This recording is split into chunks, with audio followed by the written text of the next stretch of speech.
expatrié, avec un papa qui travaillait qui travaillait puisqu'il est retraité, mais dans les travaux publics.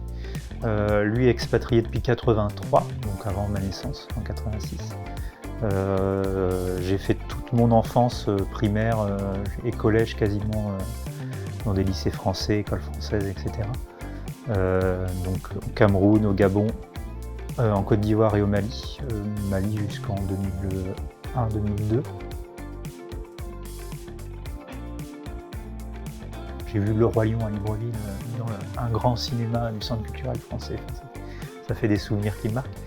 Et en parlant de souvenirs marquants, j'ai notamment vu un dessinateur qui s'appelle Jeannot, qui est intervenu dans mon école primaire, quand j'étais, je pense, en CM1, CM2, nous parler d'un livre, un livre jeunesse illustré, qui parlait justement des pygmées, d'un pygmée géant qui grandit trop grand dans une tribu de pygmées et qui se fait rejeter.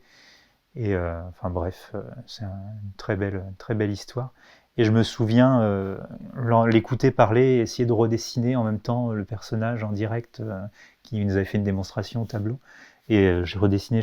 Et puis au moment où je relevais la tête, toute ma classe était partie, il ne restait plus que moi et l'illustrateur dans la classe.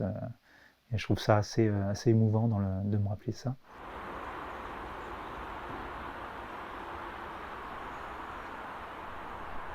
Je suis revenu en France pour faire un lycée agricole, parce qu'il n'y a pas en Afrique, quoi. Enfin, pas par rapport à ce que je voulais faire, sur les problématiques environnementales, etc.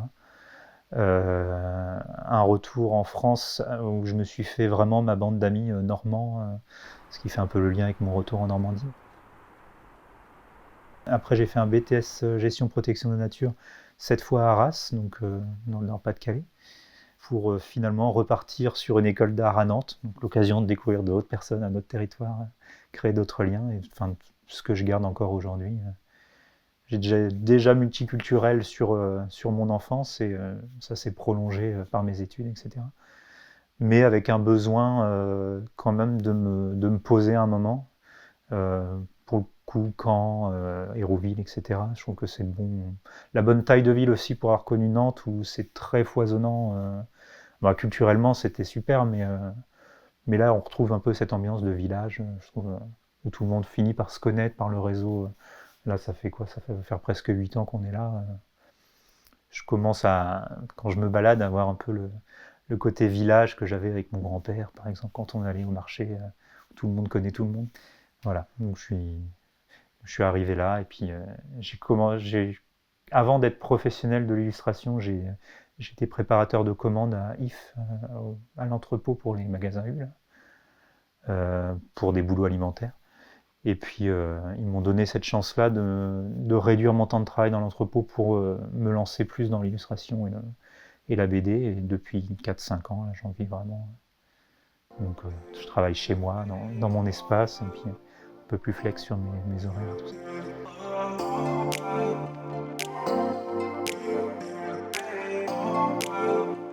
J'essaie de m'investir en tant que dessinateur dans la ville, notamment avec le faire-part pour la nouvelle année.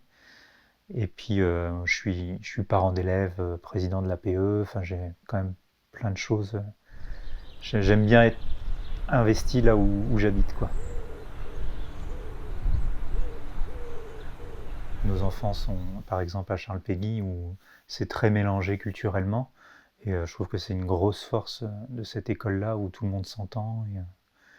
Enfin, c'est vraiment pour ça qu'on l'aime. Et je trouve que même le quartier est assez vert. C'est important pour nous et on s'y sent bien, quoi.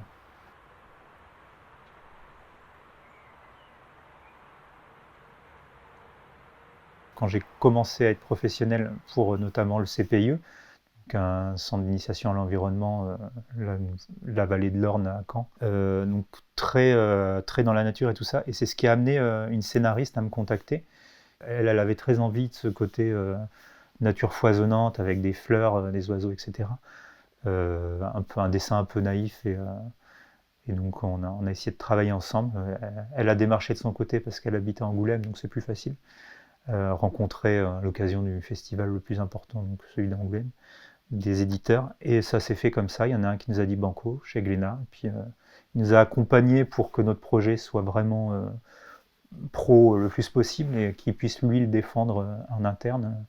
Et ça s'est signé il y a 3 ans à peu près. Donc je commence par un roman graphique de 150 pages, ce qui était assez compliqué par moment, mais quand on a fini, c'est hyper enrichissant, quoi.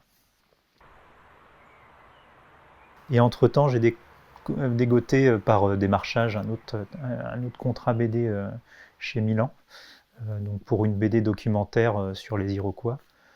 Et ça, alors on a signé au mois de novembre et elle doit sortir en même temps que ma première BD, donc le 21 mai, les deux, hasard du calendrier.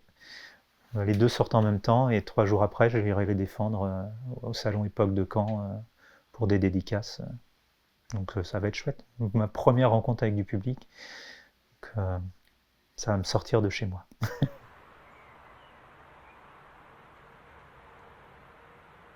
Et donc là, je suis pro depuis 5 ans, donc il y a quand même un espace où j'ai fait des boulots alimentaires, mais tout en gardant le lien par le carnet de croquis, sans avoir des commandes professionnelles. Je faisais des expos dans chaque territoire où j'ai bougé, donc la région parisienne, Nantes. J'ai fait les vendanges aussi, où je dessinais les véhicules, les seaux, les bottes. À chaque fois, tout est prétexte à dessiner, et c'est ce que j'essaie d'amener aujourd'hui à mes élèves, parce que je suis prof à l'école Brassard de Caen. Si eux, ils peuvent avoir ce rythme-là d'entretenir le dessin, ça peut être chouette, quoi.